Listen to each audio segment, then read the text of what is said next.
Fantastic four first steps का पूरा trailer बाहर है और इसके अलावा रीड रिचर्ड्स को अपनी खींचने वाली शक्तियों का इस्तेमाल करते हुए पहली बार देखने के अलावा हमारे पास और भी बहुत कुछ है।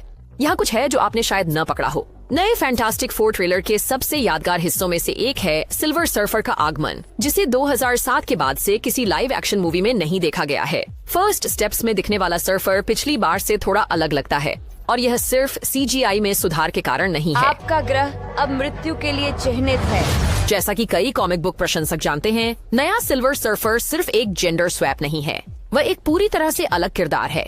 उसका नाम शल्लाबाल है। वह ग्रह जेनला की महारानी है और मूल सर्फर नॉरिन रेड की प्रेमिका है। जब गैलेक्टस ने जेनला को नष्ट करने का प्रयास किया तो नॉरिन ने खाने वाले के दूध बनने की पेशकश की, उसकी दया के बदले में दुनिया। इसका दुर्भाग्यपूर्ण अर्थ यह था कि जोड़ी को हमेशा के लिए अलग होना पड़ेगा। मार्वल के अर्थ एक्स यूनिवर्स में वह अलगाव उतना स्थायी नहीं था। जब वे पुनर्मिलित हुए तो नॉरिन ने शालाबल के साथ अपनी पावर कॉस्मिक साझा की और दोनों ने गैलेक्टस के हराल्ड के रूप में पद साझा किया। ये केवल उस टाइमलाइन में होता है जिसे अर्थ 9997 के नाम से जाना जाता है। लेकिन यह देखते हुए कि फैंटास्टिक फोर फर्स्ट स्टेप्स अन्य MCU फिल्मों के समान ब्रह्मांड पे नहीं होती, कुछ भी संभव है। नए ट्रेलर से यह भी पुष्टि होती है जो कई प्रशंसकों ने पहले ही विचार कर लिया था। सू स्टॉर्म एक बच्चा होने वाला है। मैंने अभी कहा था। क्या तुम गर्भवती हो? क्या? अगर MCU वास्तव में चीजों को बदलने का फैसला नहीं करता तो वह बच्चा निश्चित रूप से फ्रैंकलिन रिचर्ड्स ही होगा, जिसका जन्म कॉमिक्स में 1968 की फैंटास्टिक फोर एनुअल नंबर 6 में हुआ था। सू वास्तव में उस अंक में जन्म देते समय कुछ गंभीर जटिलताओं का सामना कर रही थी, जिसके कारण रीड को नकारात्मक क्षेत्र में जाकर कॉस्मिक कंट्रोल रॉड प्राप्त करनी पड़ी ताकि चीजों को स्थिर किया जा सके। उसके बाद के वर्षों में फ्रैंकलिन पूरे मार्वल यूनिवर्स में सबसे शक्तिशाली पात्रों में से एक साबित हुआ है। उसे भी ओमेगा स्तर का होने का खुलासा किया गया है, म्यूटेंट। हालांकि उसने इस तथ्य को छिपाने के लिए बड़े कदम उठाए हैं। उसके पास विशाल वास्तविकता परिवर्तनकारी शक्तियां हैं जो वास्तव में उस समय सामने आई जब उसने एक pocket universe, heroes reborn universe बनाया। न केवल फैंटास्टिक फोर बल्कि एवेंजर्स को भी ऑनस्लॉट के हाथों निश्चित मृत्यु से बचाने के लिए जो प्रोफेसर एक्स एर मैग्नेटो। अभी यह स्पष्ट नहीं है कि फ्रैंकलिन का जन्म फर्स्ट स्टेप्स में कितना मायने रखेगा, लेकिन निश्चित रूप से जब वह आएगा तो वह शक्ति लाएगा। नया फर्स्ट स्टेप्स ट्रेलर स्पष्ट रूप से बैकग्राउंड संकेत और विज्ञापनों से भरा हुआ है और कई विशेष रूप से कैप्टन अमेरिका स्टीव रॉजर्स की चतुराई से और इशारा करते दिखाई देते हैं। एक बिंदु पर एक विस्फोट इस ब्रह्मांड के टाइम्स स्क्वायर की तरह दिखती जगह को हिला देता है। हालांकि एक्शन से ध्यान हटाए और दो अलग अलग बिलबोर्ड कैप फैंस की रुचि को बढ़ाएंगे। एक पश्चिमी के लिए एक है जिसका नाम द लोन नोमैड है। जबकि वह एक काउबॉय नहीं थे, स्टीव ने कॉमिक्स में उस समय के दौरान संक्षिप्त रूप से नोमैड की पहचान अपनाई जब उन्होंने कैप्टन अमेरिका का नाम छोड़ दिया था। फैन अफवाहें हैं कि वह MCU में भी उस नाम के तहत वापस आ सकते हैं। एक और संकेत है एक मार्की, जो एक मंचीय नाटक या संगीत नाटक लगता है जिसका नाम डियर मार्गरेट। आपको याद करने के लिए 2016 की कैप्टन अमेरिका सिविल वॉर में वापस जाना होगा कि स्टीव के प्यार पेगी कार्टर का पूरा पहला नाम मार्गरेट है। मार्गरेट कार्टर अधिकांश लोगों के लिए शील्ड की संस्थापक के रूप में जानी जाती थी, लेकिन मैं उन्हें सिर्फ आंटी पेगी के रूप में जानता था। ट्रेलर में हर जगह और पिछले टीजर में भी सब जीरो इंटेल नामक फिल्म के संकेत हैं। स्टीव रॉजर्स को जाहिर है दशकों तक बर्फ के एक बर्तन में संरक्षित किया गया था, इससे पहले कि उसे फिर से जीवित किया गया। यह सबसे बड़ा विस्तार है इनमें से। लेकिन यह देखते हुए कि दो और स्पष्ट कैप संदर्भ हैं, यह भी हो सकता है। जैसे ही रेट्रोपोलिस हेलीकॉप्टर नए ट्रेलर में टाइम्स स्क्वायर के ऊपर मंडराता है, फ्रेम के निचले दाएं कोने में एक उपकरण और टेलीविजन दुकान के लिए नियन विज्ञापन दिखाई देता है, वेस्टव्यू, जो MCU प्रशंसकों के लिए परिचित होना चाहिए। यह टेलीविजन सेट बेचने वाले स्थान के लिए एक उपयुक्त नाम है क्योंकि वेस्टव्यू उस शहर का नाम है जिसे वांडा मैक्सिमॉफ ने वांडाविजन में आतंकित किया था जब उसने इसके निवासियों पर एक जादू डाला था जिससे उन्हें सिटकॉम प्रेरित स्थिति में जीने के लिए मजबूर किया था। जब आप हमें सोने देते हैं तो हमें आपके बुरे सपने आते हैं।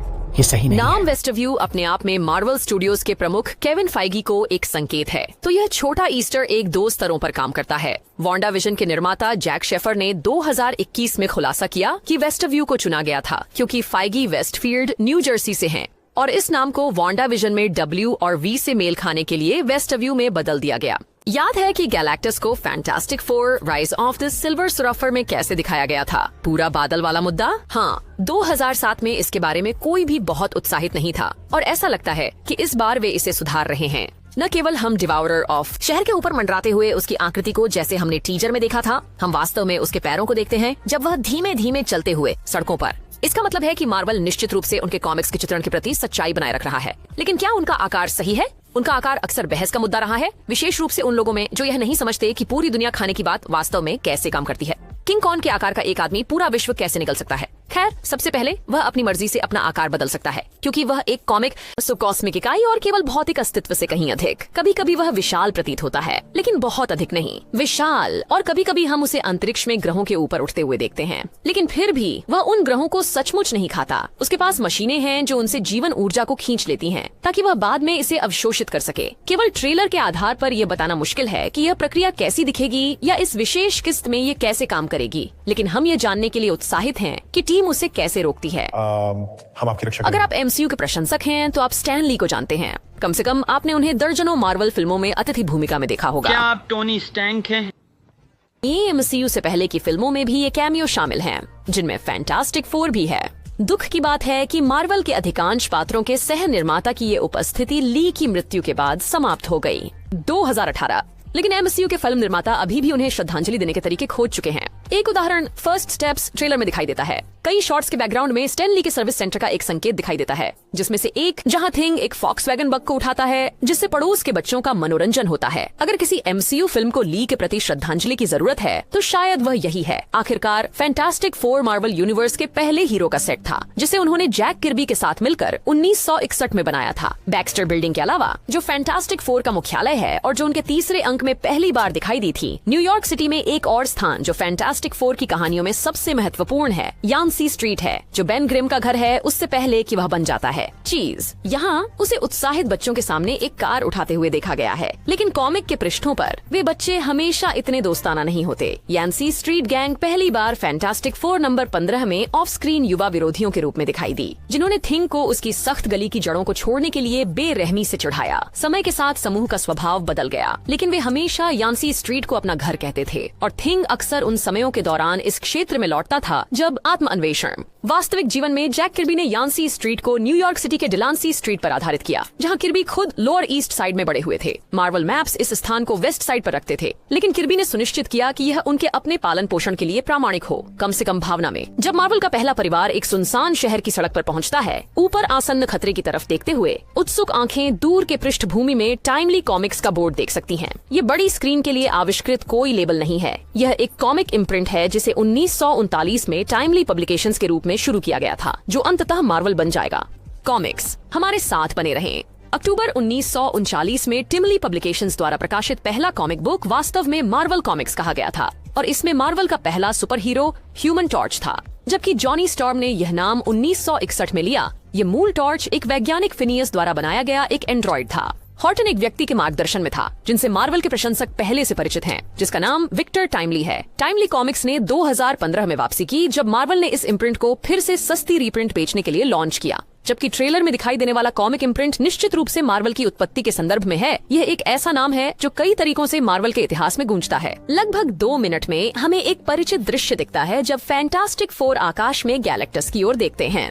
प्रिय फैंटास्टिक कार, जबकि यह पहले के टीजर में दिखाई दी थी, इस बार हमें इसे बेहतर तरीके से देखने को मिलता है। पहली बार 1962 में फैंटास्टिक फोर नंबर 3 में प्रस्तुत किया गया। फैंटास्टिक कार टीम के समूह परिवहन का सबसे प्रभावी तरीका है। कॉमिक्स के अलावा हमने इसे पिछले दशकों की कुछ एनिमेटेड श्रृंखलाओं में देखा है, और साथ ही संक्षेप में 2007 की fantastic four rise of the silver surfer में भी, जहां पर जॉनी और डी थिंग इस पर बहस करते हैं कि इसे कौन चलाएगा। अरे यार, तुम्हें मुझे इसे उड़ाने देना होगा। मैं यहाँ का सबसे अच्छा पायलट हूँ। क्या तुम सच में गंभीर हो? हम खुशकिस्मत हैं कि ये चीज तुम्हें उठा सकती है। पर पट्टी बांधकर तुम्हारे चारों ओर चक्कर लगा सकता नई हूँ। फैंटास्टिक कार की उपस्थिति निश्चित रूप से पिछले संस्करणों से थोड़ी अलग दिखाई देती है, क्योंकि यह नया फैंटास्टिक फोर हिस्सा रेट्रो फ्यूचर वाइब के बारे में है। हालांकि हमें नहीं पता कि यह टीम की गैलेक्टस के खिलाफ लड़ाई में कितना भूमिका निभाएगा। हम एक बात जानते हैं, हमें खुशी है कि इसमें विंडशील्ड है ताकि उनके मुंह में कीड़े न जा सकें। Rise of the silver surfer के संस्करण के विपरीत फैंटास्टिक फोर फर्स्ट स्टेप्स ऐसा लगता है कि रेट्रो फ्यूचरिस्टिक तकनीक से भरा है, जिसका हम वास्तविकता में केवल सपना देख सकते हैं। फैंटास्टिक कार और प्रिय रोबोट हर्बी के अलावा वह जहाज जो चौकड़ी को बाहरी अंतरिक्ष में ले जाता है, विशेष रूप से तेज है और चिकना। प्रभावशाली आविष्कार भूतकाल की कलाकृतियों के साथ मिलाए गए हैं, जैसे विशाल CRT टीवी और वाहन और वास्तुकला 1960 के दशक के साइंस फाई कलाकार के भविष्य के दृष्टिकोण की तरह दिखते हैं।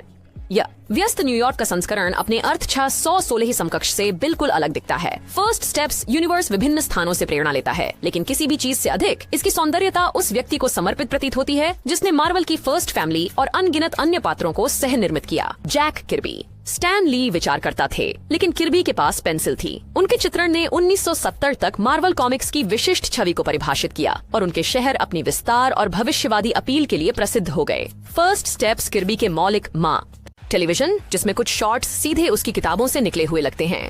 ईगल आंखें ट्रेलर में फैंटास्टिक फोर थीम वाले विभिन्न आइटम देख पाएंगी और टीम की स्पष्ट प्रसिद्धि को देखते हुए यह कोई आश्चर्य की बात नहीं है।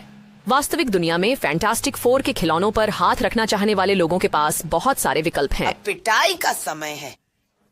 यह आकर्षक है ना? आपको स्मैशिंग थिंग, मुट्ठी से लेकर light up human torch action figure तक सब कुछ मिलेगा। और अगर आप फैंसी महसूस कर रहे हैं तो मिस्टर फैंटास्टिक का एक फन को पॉप भी। लेकिन अगर आप ट्रेलर में छोटे बच्चे द्वारा उठाई गई भारी थिंग एक्शन फिगर चाहते हैं तो आपको फिल्म के अपरिहार्य उत्पाद शुरू होने का इंतजार नहीं करना होगा। ये केवल एक कूल मूवी प्रॉप नहीं है, आपको उसके लिए अपनी शर्ट तैयार करनी होगी। लेकिन वह बच्चा 2010 में रिलीज हुई Marvel selects thing action figure उठा रहा है।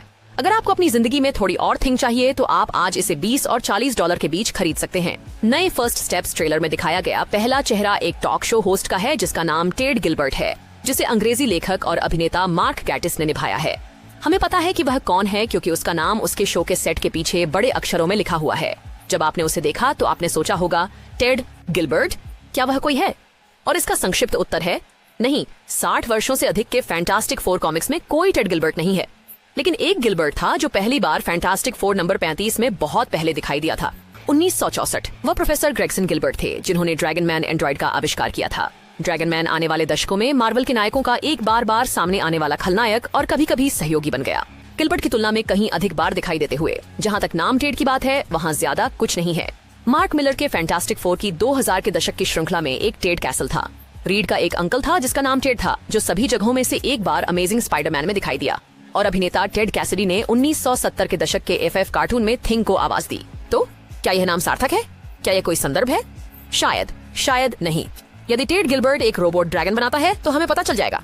पहला कदम एक 60 के दशक से प्रेरित रेट्रो भविष्यवादी समानांतर पृथ्वी पर होता है, लेकिन इसका मतलब यह नहीं है कि कुछ वास्तविक जीवन के वर्तमान दिन उत्पाद प्रदर्शन अनुपलब्ध हैं। वास्तव में नए ट्रेलर में यह डिनर टेबल पर स्पष्ट रूप से है, जहां जॉनी स्टॉर्म कुछ लकी चार्म्स का आनंद लेने के लिए तैयार है। वह चार्म्स को किक्स के बजाय चुनता है। दोनों बॉक्स 60 के दशक से ही निकले हुए लगते हैं और मेज की तरफ चलते हुए जॉनी की नजर बॉक्स के पिछले हिस्से पर पैडी अचती है और यह फैंटास्टिक फोर कॉमिक्स के प्रशंसकों को परिचित लगना चाहिए। ऐसा लगता है कि यह 1961 के फैंटास्टिक फोर नंबर 3 से इस पिन अप पेज से लिया गया है, जिसमें स्टॉर्म को ह्यूमन टॉर्च के रूप में दिखाया गया है, जो टीम की क्लासिक नीली पोशाक की शुरुआत भी थी। कॉस्ट्यूम लकी चार्म्स कई वास्तविक जीवन उत्पादों में से एक है जिसे ट्रेलर में रेट्रो रूप दिया गया है। टाइम्स स्क्वायर में इसके लिए एक विज्ञापन हमें दिखता है जिसमें little caesar pizza, Canada dry और 7 अप के पुराने स्कूल बिलबोर्ड भी शामिल हैं। साथ ही एक डबलमेंट गम का बिलबोर्ड बैकग्राउंड में 2 बार संक्षेप में दिखाई देता है। एक बार जब छोटी लड़की सड़क पर अपनी थिंग डॉल उठाने के लिए भागती है और दूसरी बार जब fantastic four Ted Gilbert show छोड़ रहे हैं।